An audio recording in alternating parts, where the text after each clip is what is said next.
Hello, everybody, and welcome to the Mosaic Podcast. I feel like a broken record because every time I start a podcast interview, I say something similar, but I am so excited each time that I get to introduce to you people that are some of the most fascinating people I know. And it's not necessarily because of their prestige or for what they've done, although this guest, wait till you hear some of the things she's done. But it's because of how real people are. And what I love about what Dr. Yusim is doing is she has gone through the education process of those people that I would classify as genius. She studied at Stanford, and she did her, and she was at Yale, and she teaches. She's on the clinical facility at Yale right now. She finished up her work at NYU, and she has written a book that is called Fulfilled, which, what a beautiful name that is, by the way. I'm so covetous of people that write that capture a feeling and emotion in the title of a book. What a great thing she's done. And it was named in the 23 life-changing books by Forbes Magazine. That's a pretty big accomplishment. But along with that, she's also gone to India and sat with yogis and teachers, and she's gone to Buddhist temples and sat and learned the practice of Buddhism, and she's gone into South America with shamans and studied with them as well. So what she has done is really what her book says, because the book Fulfilled, the subtitle is How the Science of Spirituality Can Help You Live a happier, more meaningful life.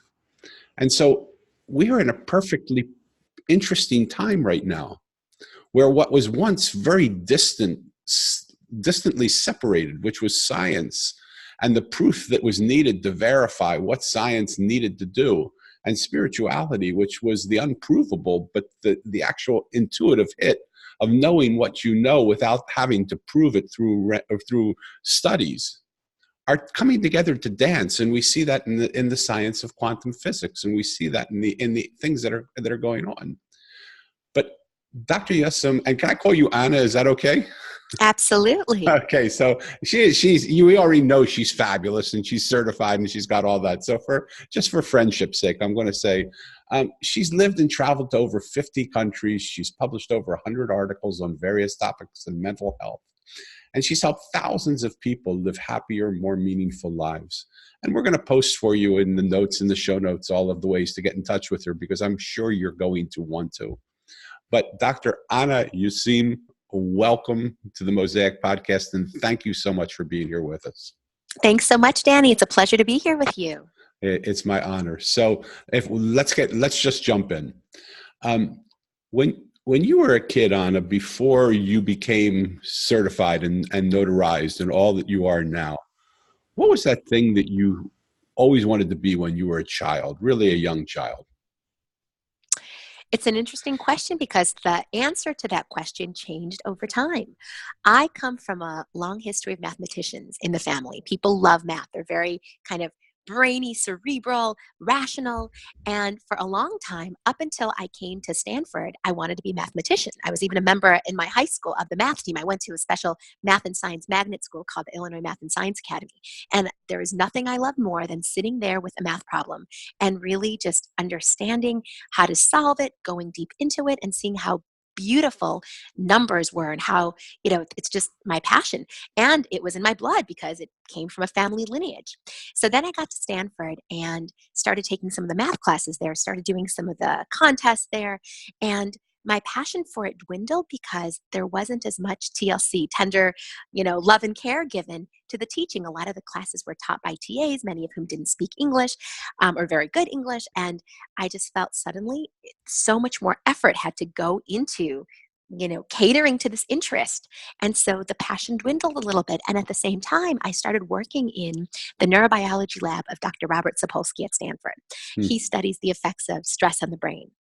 And that to me was so interesting and so fascinating and led me to start thinking about the pre-med track and eventually started me down the path to psychiatry.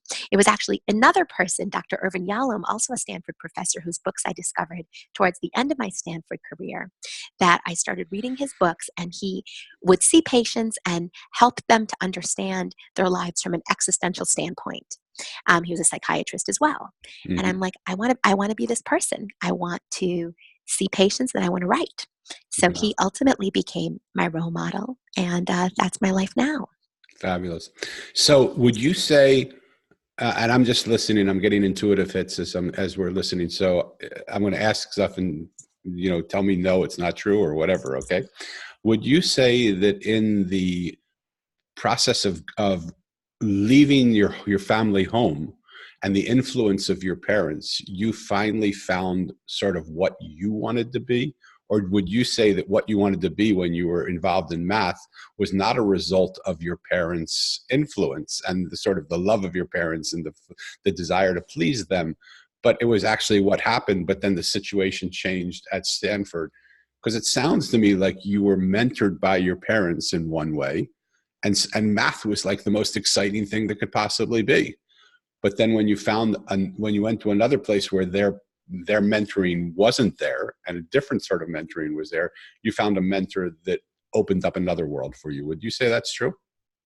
Yeah, yeah, absolutely. I think that there is an element of that there because I've always been very connected to my parents, very close with my parents, also been a people pleaser and only child. So what my parents wanted was so important to me. And I, of course, wanted to make them happy.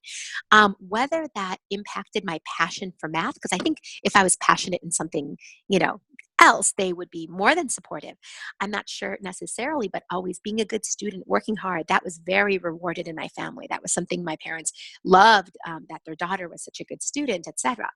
And so, yeah, I think that in many ways, the individuation process was at work when I went away from home and continues to be at work sort of as we figure out who we are even as life goes on, even at the ripe old age of 42 now. It's Hmm. a continual You're a evolution baby process. still. You're a baby. Right.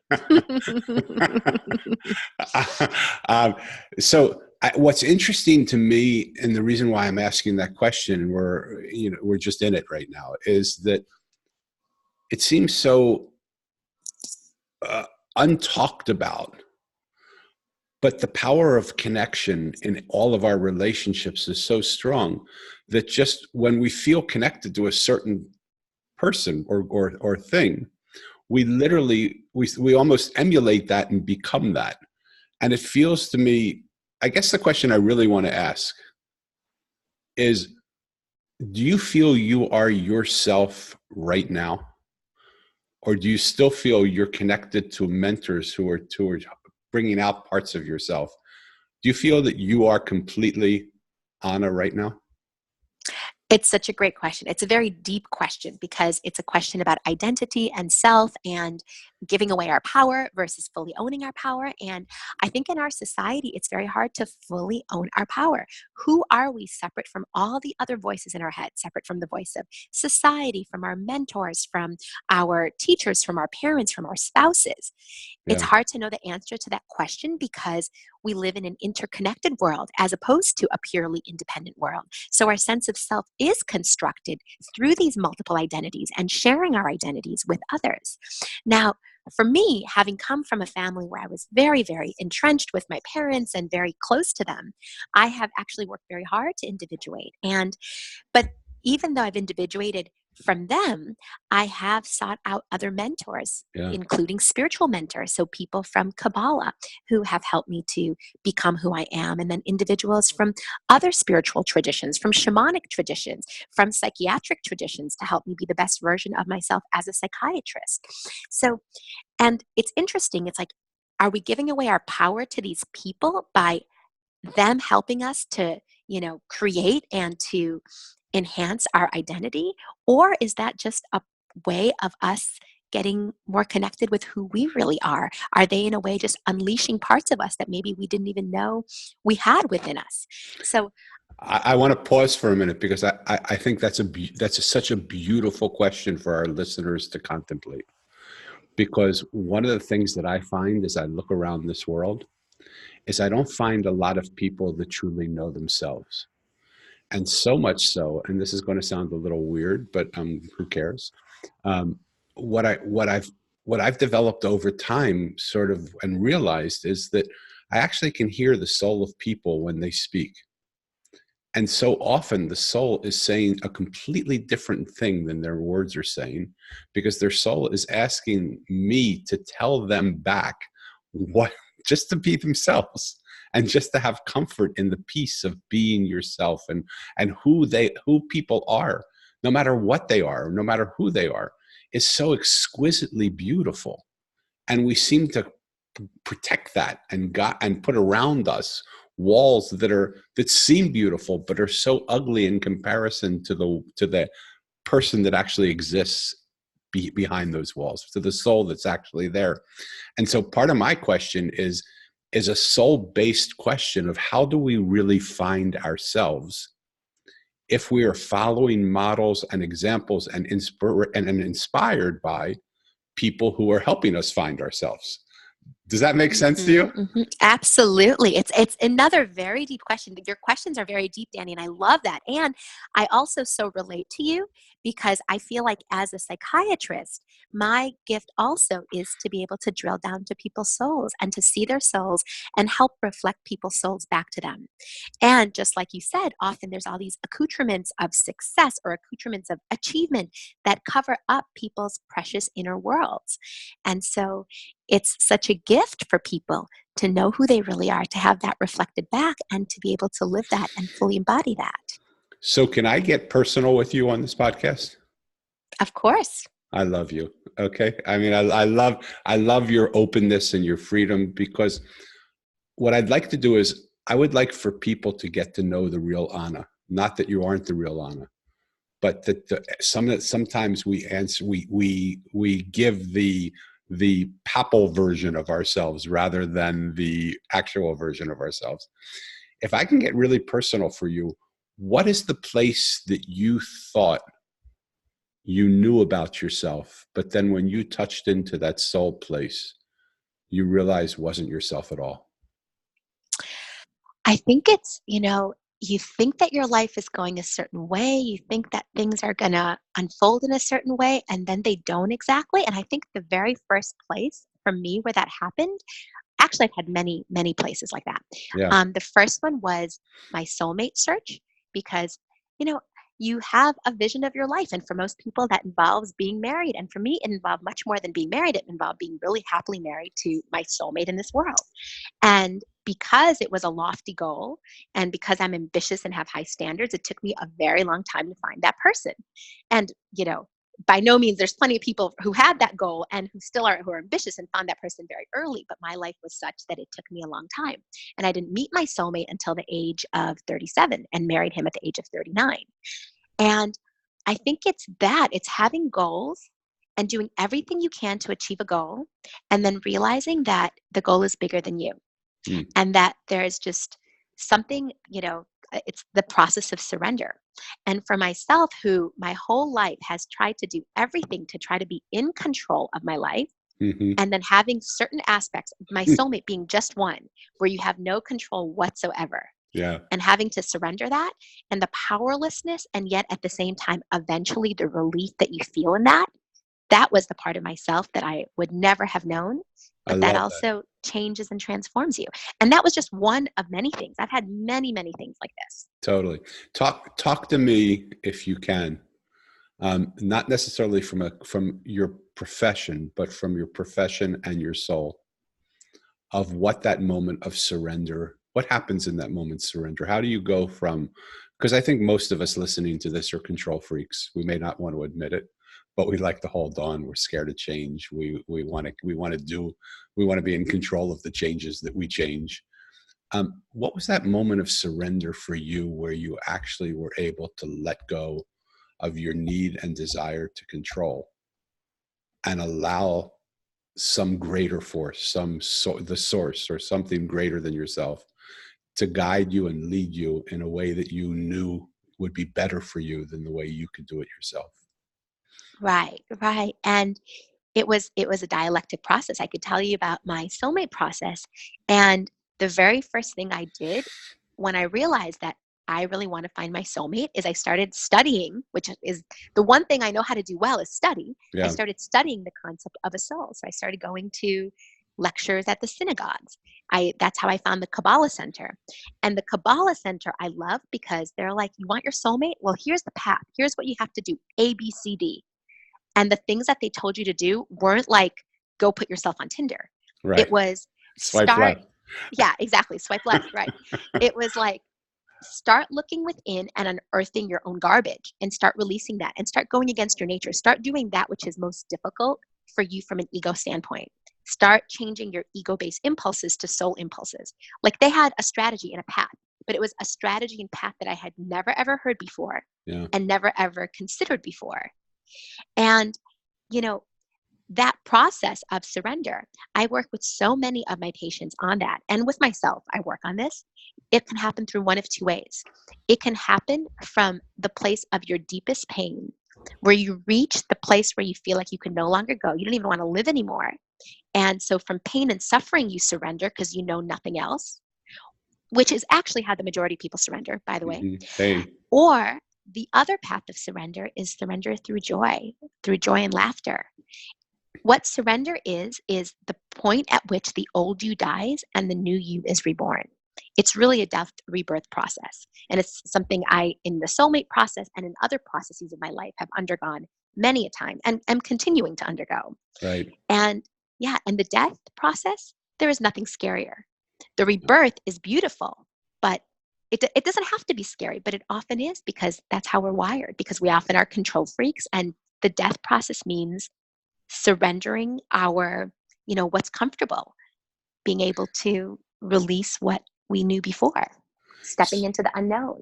So what was your greatest source of pain that you experienced that allowed you to then turn control over to something greater than yourself? What was your pain? Oh, like the doing everything I could, I thought, to find the soulmate and then him still not coming. Hmm. That. And then other things, and then many other things along the process, like similar. Right, right. So in the work that you do of control and surrender, what's that process look like? With patients, I had a patient yesterday who was really dealing with the same thing. And this is a therapist who has worked with patients for over 50 years. She's amazing.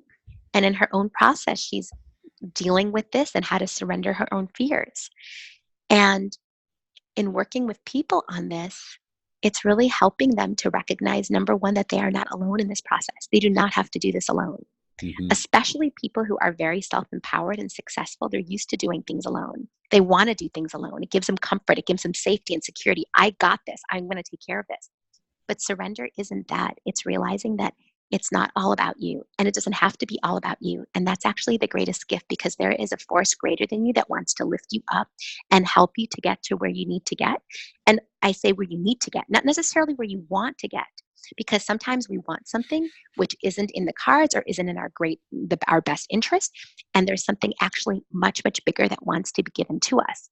And when we're able to align with the creator, we're able to get all the things. Like, you can have the life of your dreams. You can have the life that you want, that you truly, truly want. That's what the creator wants for you. But you have to be willing to do the work, and the work is hard. Really, really hard. And so I guess what I'm trying to do is I'm trying to get you from the place of your mind, which is exquisitely beautiful, to the place of actual heart experience, to that place of soul where I'm at. What I want is, like, I understand the philosophy. That's what I've been involved in for 45 years of my life, right? I know the words. What I want to get from you is that place where you actually share with people how you've done this and the pain that you had to go through to get to that place, to make it really guttural and real and feel it, and so people can feel you rather than your brilliant mind. Because to me, and you tell me if I'm right or wrong, and I don't mean this in any way if it comes across any way, but I love you to death. I'm misquoting what I'm hearing in my spirit. It's so easy for us, especially brilliant people, to hide behind the intellect of the experience. what I really want to do is see if you can go down underneath that for my listeners who really aren't so concerned about the intellect of the experience, but want the experience of the experience. Right. And the experience of the experience, it's like the deepest pain. It's like pain like you've never known. It's like, crying and crying and crying until you can cry no more. There's that side, you Yeah. know. On the other side of it is, you've worked it through and you understand it, but sometimes you just don't know why things are happening. How And you did you feel have how did you have the courage to go through that moment and what was that moment for you, if you don't mind sharing that? What's that moment where you cried yourself day after day after day, whether you did it with tears that were visible or tears that were invisible? What was that moment for you where your tears shed so deeply and the pain was so strong that you said, I still have to get through this, when every part of you said, I don't want to? there were many moments like that. There wasn't just one. Can you That give me an was, example of one?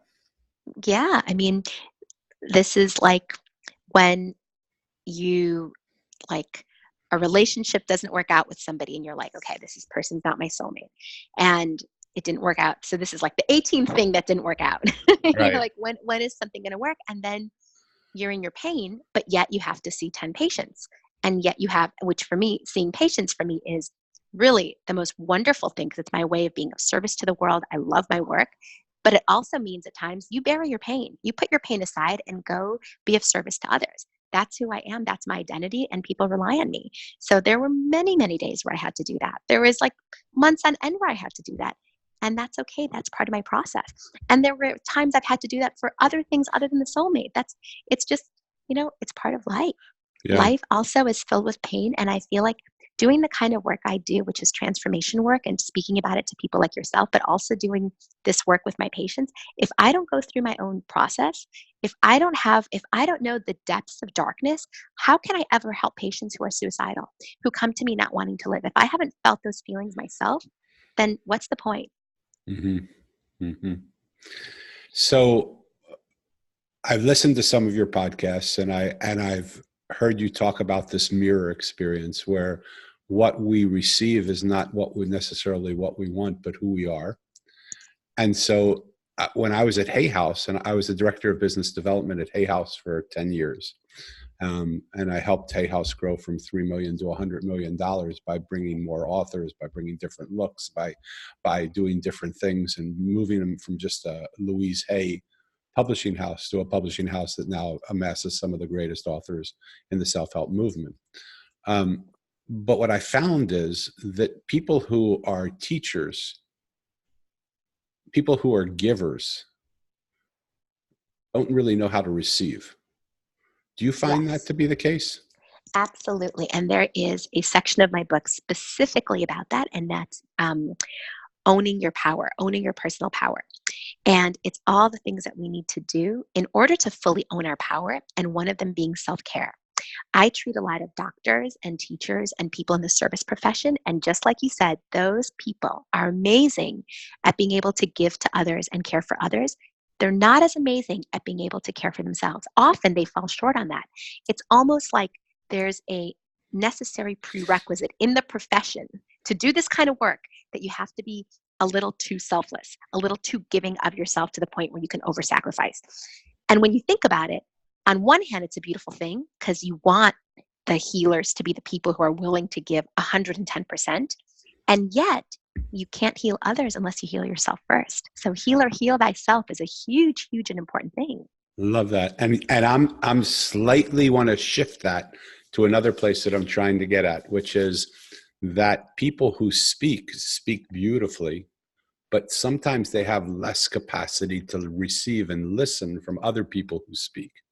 And I'm wondering in your work, especially because you work with therapists who are really world renowned, how free are they to allow your words to enter into them to receive from somebody else? Because we're so used to, as teachers, I saw this at Hay House so much of the time, that the people that were changing millions of people's lives wouldn't allow anybody to change their life. Right. Well, I think that ultimately, if people come to see me, it's from a place of pain. Usually people don't just come, hey, I want to be your friend. Right, right. let's make a therapy appointment. If they want to be my friend, we'll go out for coffee. It's a totally different thing. But if they're actually coming to see me as a patient, and yes, some of them are authors and therapists and teachers who help many, many other people, usually they bear their soul because that's why they're here.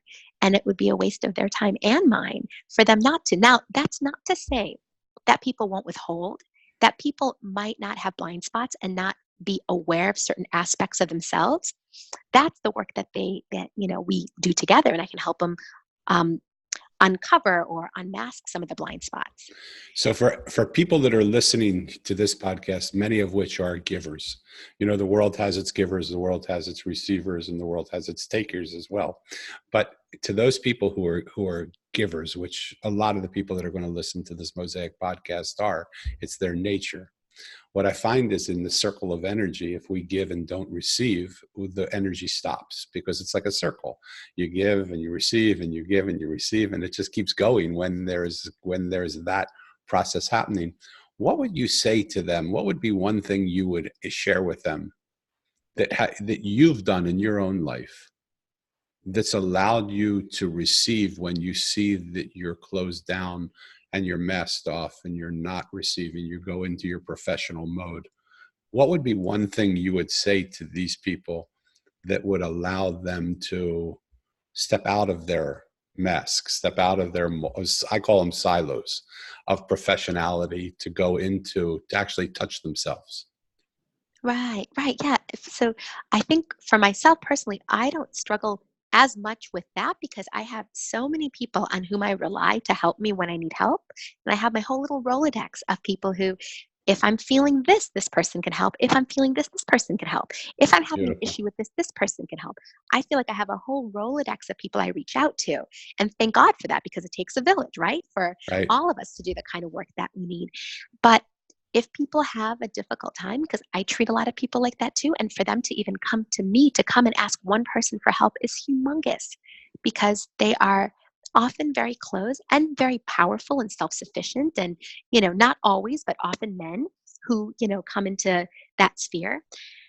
Being able to just meet them where they're at and love them as they are. And, the fact that even if someone makes their way to my office and through my door and into my chair, that's an amazing opportunity to help. And so whatever their issues, as open or closed as they are to help, as, perfect or imperfect of a human being as they are, and we're all imperfect at the end of the day, you just meet them where they're at and love them. And love heals more than anything else. Love that. What do you wish you knew more about? What I'm working to develop right now is my own intuitive capacities. I've been doing a lot of presentations and reading and studying on intuition, and I have always been a very intuitive person. And I have dear friends, like my dear friend Peggy Ramito in California, who are gifted with such a high level of intuition that they really are able to connect to angels, connect to, people who have passed. And so Peggy has put out a class, and many others have written numerous books on how to develop that. So, if there's anything that I would want to develop, it's that. And I'm working on trying to do that. Fabulous. And what do you think? What do you think holds you back from that? Because you're clearly intuitive, you clearly have that ability. But what do you think holds you back from being more in touch with it? It's an interesting question because people develop intuition in numerous ways. And I'll tell you, my dear friend Peggy developed it actually in a very abrupt way. She endured a trauma, and then all her intuitive abilities opened up to the point where she felt like she was losing her mind. And a number of people will develop their abilities in that way, very, very fast and overwhelming. That's, I don't think, how my abilities are going to develop because I have not had anything like that. The other Yeah. way to develop it is the opposite, actually, is very slowly through techniques and mechanisms to open up your channels. And when I say channels, we as human beings have chakras. I'm sure you're familiar with chakras. It's Totally. all these energy centers. And it's the sixth and seventh chakra, the sixth one being between your eyes, your third eye, and the seventh chakra being right at the top of your head, which connects you to the heavens. It's those chakras that often are accountable or responsible for our intuitive abilities. So it's learning about them and how to open them and how to use them in the service of healing others and being able to connect to information that could be useful to you. Do you think intuitive process comes through the intellect of the mind? I think the opposite, the intellect of the mind. Well, not necessarily the opposite, but sometimes our thoughts could actually block our intuition. Yeah. And by that, I mean our preconceptions of what intuition should look like or be like. Yeah. But on the other hand, for anybody who has an intuitive hit or actually gets intuitive messages, they do need their rational mind to interpret that and in order to understand what it means. So the mind and the Pause for a minute. intuition. Pause for a minute. Mhm, Explain that, because I'm a very, very, very intuitive man. mhm, And I think and I find in my own life, which is only my own life, I don't mean this as a blueprint for anybody else to live their life, but I find in my own life that as soon as I start to explain my intuitive mind, my intuitive mind goes away. And as mhm, soon as mhm. I surrender to my intuitive mind without having to understand it, it's not my job to understand it. Like sometimes I'll be talking with people and I'll just hear this. My intuition say this to somebody, and I'll fight with it because I don't think they're capable of hearing it. And what my intuitive mind says to me, it's not important whether they hear it or get it. Right now, is all it's important for them to do is for you to say it to them, because you have no idea what what seed you plants 40 years later will develop. But that would never be when I was in seminary and I was studying to be a rabbi in a yeshiva in Jerusalem. My Rebbe said, "Don't ever throw a punch that's not going to land." So my battle in my own head is, why would I say something to someone that they're not capable of seeing? And my intuition says it doesn't matter if they're going to see it or not. Your job right now in this moment is to share a truth with them that you see. It's not, maybe not even their truth. It's just your truth, but share it, because that is what is needed in this moment. So what I'm interested in is you are so smart. And I wonder if sometimes you don't hide behind the brilliance of your mind to not experience your soul. I'm positive that I do. I'm sure that I do. But I also, for me, the most important thing is really connecting to my soul and living in accordance with that. And I have tried, over time, over many, many years, to do everything to get to the root of it.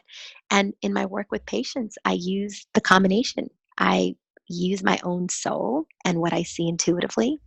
And I also use my mind, and different patients need different degrees of the two. Some patients want a much more rational assessment. They don't want Totally. as much soul. They want, Totally. obviously, a doctor who is presentable and kind and compassionate, but they don't want as much of the intuition. Other patients want a lot more of that, and it's okay. But I think it really comes down to being able to use your intuition to meet a person where they're at Yeah. and to be able to love and understand them for whoever they are.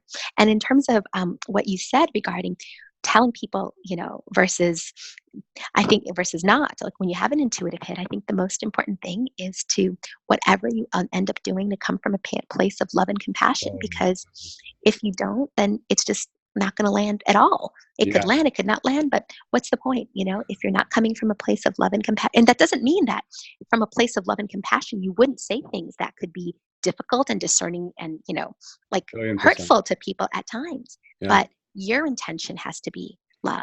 You My have to wife be always, coming. my wife always says to me, "I can't believe you get away with saying the things you say," but she says you say it always from a place of love with no intention to hurt. And people just accept it, and they don't accept it, they just listen to it and take it. And so I think that you've hit on something that I really want to highlight for our listeners, that it isn't, and we've had people that talk about how to give talks and how to present yourself and all those things on the podcast, and one of the big things they say is, it isn't the words you say are only 7% of what people hear.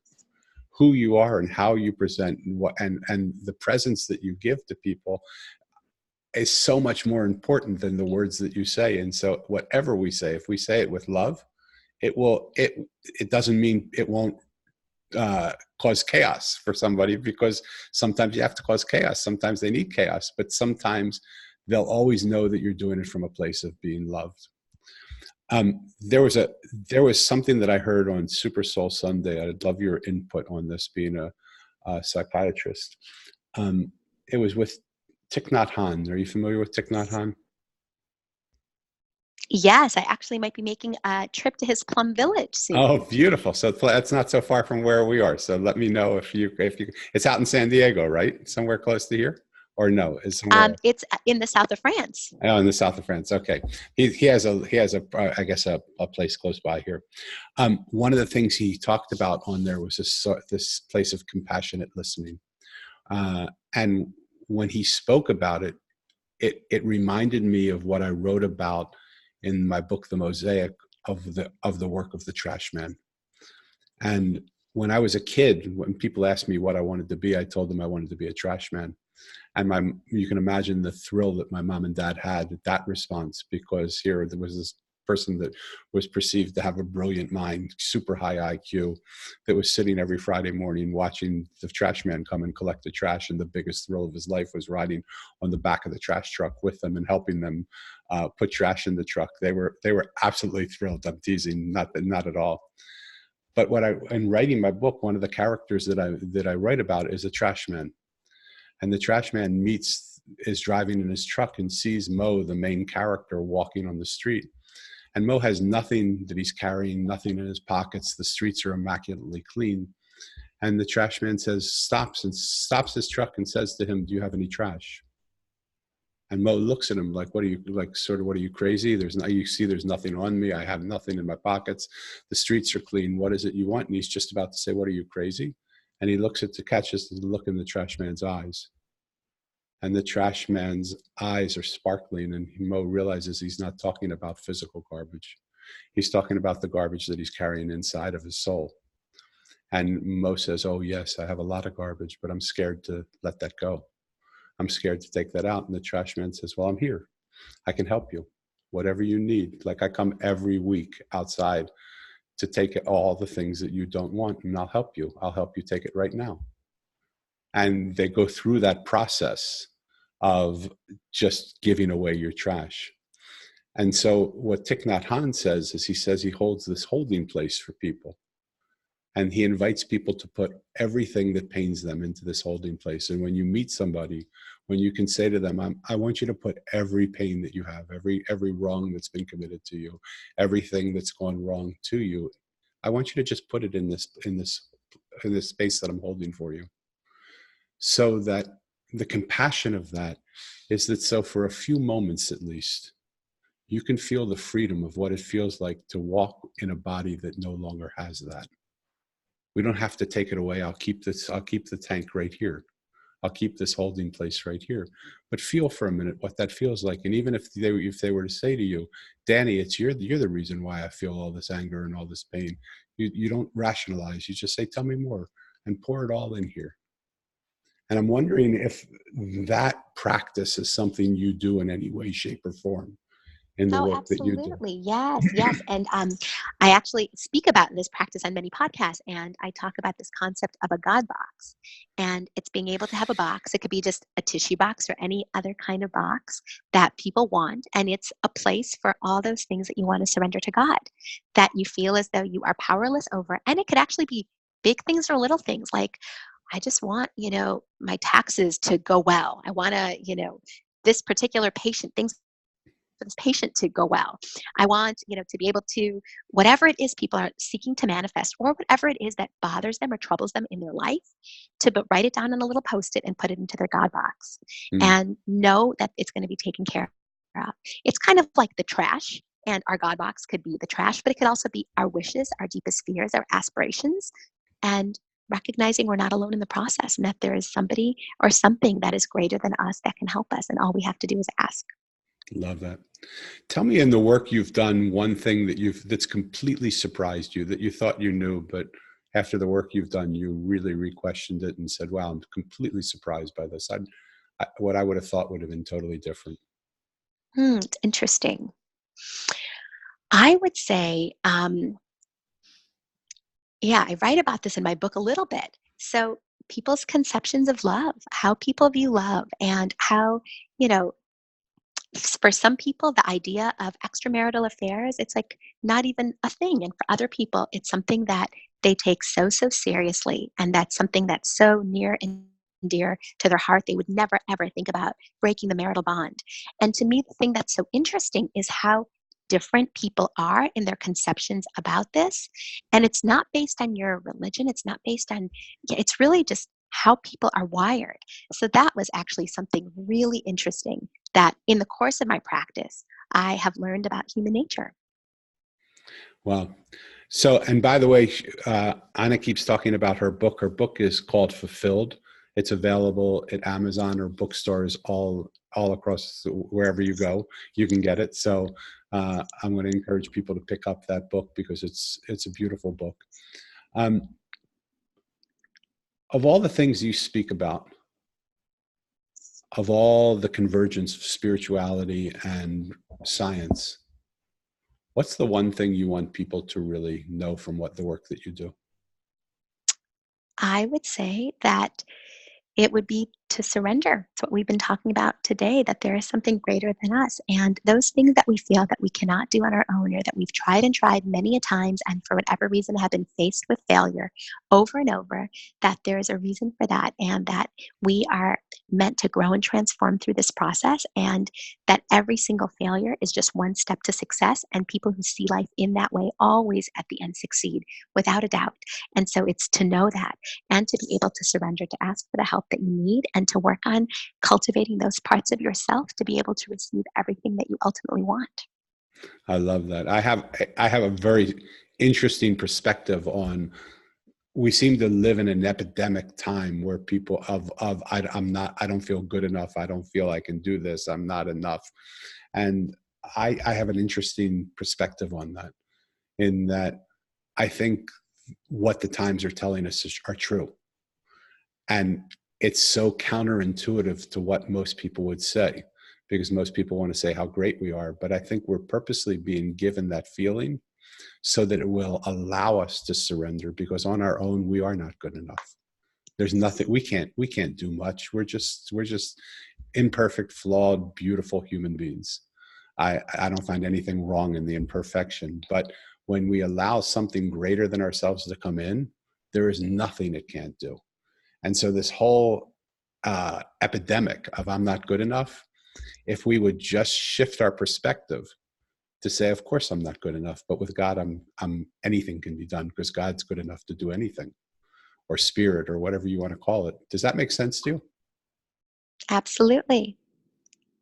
It's interesting because I would love to see how to leak that into the world, because I think we talk about it in terms like surrender, but the epidemic is really is if we look at things that happen around us, that they happen around us for a reason, for us to listen to them rather than drown them out and talk over them. They're really here to give us something. And the more we oppose it, the more it keeps telling us. And so we could end the I'm not good enough discussion in a moment by just agreeing with it and saying, but something that comes through me is fabulous. Let me find that and allow that to come through. Right, right. And I'm not good enough oftentimes is, unfortunately, just like you said, an epidemic in our society. It's a society which focuses so much on needing to be better, on needing to improve oneself, on feeling like you need to be perfect in order for the universe to give you what it is that you most deeply want. And so, what that does is it leaves you feeling empty. You're always not good enough. And this is also part of the capitalist ideal, where we're focused on making things better, making better those things that aren't right, as opposed to focusing on those things that are already right. And there are so many of those. And it's really a perceptual shift from a mentality of lack, where something is missing, to a mentality of abundance, where actually so many things are so right and beautiful in the world and in your life. Yeah. I remember somebody saying something to me. I was going through a really difficult time. And this person looked at me and he said, if you could imagine just for one moment, and that this moment, which you feel is your worst moment that you could possibly ever, you're at the bottom of your barrel. If you would imagine that 95% of the world, the people living in this world, would look at this moment and think it was the greatest moment of their life for them, that they have more opportunity, more of a chance. Even your worst moment is what they dream of having.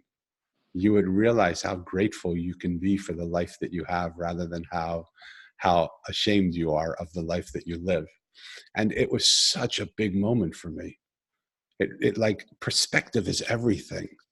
One of the things I'm Mm-hmm, thinking of mm-hmm. doing is starting something called the 359, because what we do is, the world lives in a 360 perspective, but we see 1 degree. But when we learn to see the 359 by just listening to other people and hearing their stories and hearing what they say, and that's what the mosaic is really. It's Mo, when he was in his most painful moment, he had lost both his parents, and he asked the adults where his parents were, and they told him they're in a place called heaven. He set out and searched for the place called heaven, but the people he met were not the gurus and teachers and monks and people that you would imagine would show him heaven. He met the trash man and the gardener and the juice man and the street artist and the blind woman and the homeless guy.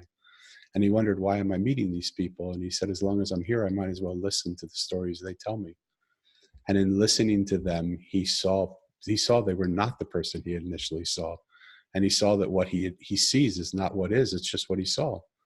And as soon as he had that moment, he met a monk who unzipped the sky and walked him into a parallel reality, where he met the wise one, who was the keeper of the mosaic. And I'll pause there, because I told you I'm going to send you the book, and I want you to have the enjoyment of discovering that for yourself. But how much do you feel, Beautiful. thank you, how much do you feel perspective is involved in the way people view their life, that a change of perspective would change everything for them? Yeah, 100%. Yeah. So this is the way I want to be sensitive to your time. And is there something I should have asked you that I didn't? No, thank you. This was a wonderful interview, Danny. Thank you. It's my pleasure. And what I do then is I end all of my interviews the same way, by asking this one question, because it's sort of my life mission, I think. That excuse me, when you look at the world today, and I know we're a lot like, the world we live in today is a beautiful world compared to the world that was 200 years ago or 500 years ago, and the actions we commit today, which we think are terrible, are nothing even close to some of the actions that were committed even as little as 60 years or 70 years ago. I think of the Holocaust and things like that, of just the hatred that exists in people. But when you look at the divisiveness of the world that exists today, is this the world you always dreamed of handing over to your children and your children's children? No, and we need to, in looking at what's wrong with the world, look within each and every one of ourselves to unearth whatever it is that we don't like in the world within us. If you see divisiveness in the world, you need to look within at the divisiveness within and work on unifying the different parts of yourself and creating unity with all the people, in the world, the people who might be other than oneself, who one would therefore, want to cast out, but actually to find ways to love them too. And I feel like ultimately the change starts from within, and whatever we see in the outside world is a reflection of our inner world. Love it. Did you notice, I don't know if you noticed, or it's just me, did you notice your voice changed over the course of this conversation? Possibly. What, possibly, or did, I'm interested, because as you spoke these last few minutes, I noticed your voice was a lot softer, that it felt almost like it was coming from a different place. Do you feel that? Maybe a little bit. Yeah, perhaps. I love that. So and where do you feel that is? What do you feel Um, shifted, if I anything? maybe just kind of grounding into our interview together. Yeah. Yeah. So if people want to get in touch with you, or want to come and hear what you're doing, how would they go about doing that? They can go to my website, which is www.annayusim.com, or they could purchase a copy of my book, Fulfilled, which is on my website, on Amazon, or anywhere else that books are sold. And I'm going to put all your links to Instagram, Facebook, Twitter, LinkedIn, Pinterest, all those things in the show notes too. Thank you so much, Danny. Anna, I want to thank you so much for being on the podcast. And I just want to sort of summarize for people who are listening to this, just my own feelings, if I can, for a moment, of just how beautiful the work Anna's doing of trying to take the provability of science into the beautiful provability of spirituality, and to mix worlds that have been seemingly distant and far apart that are rapidly coming together now. Quantum physics is leading even metaphysics now, in the place where it's realizing that we're made up of energy, not form.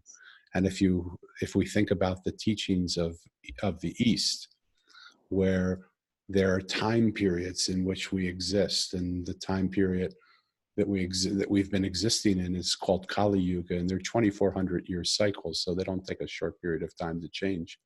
But Kali Yuga is the Yuga of form, and we've just moved into Dwapara Yuga, which is the Yuga of energy, which is the time period of energy, another 2,400 year cycle. And it's interesting how much all of this is changing, and quantum physics is now showing us that the very forms that we think separate us don't even exist. We're made up not of solid matter, we're made up of energy.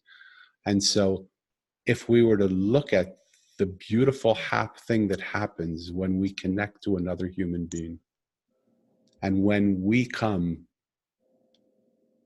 connect to ourselves and then bring our connected self into a connection with other people, how beautiful that is. And that's the work I believe Anna's doing. So I really want to thank you for the work you're doing. I want to thank you for sharing your beautiful self with us on this podcast. And let's stay in touch, okay? Thank you so much, Danny. Thank you. You have a great day. It's my honor. Okay, for those of you who enjoyed this, please like the interview on iTunes, and please review if you would like to do the same. And until next time, stay connected. Thank you so much.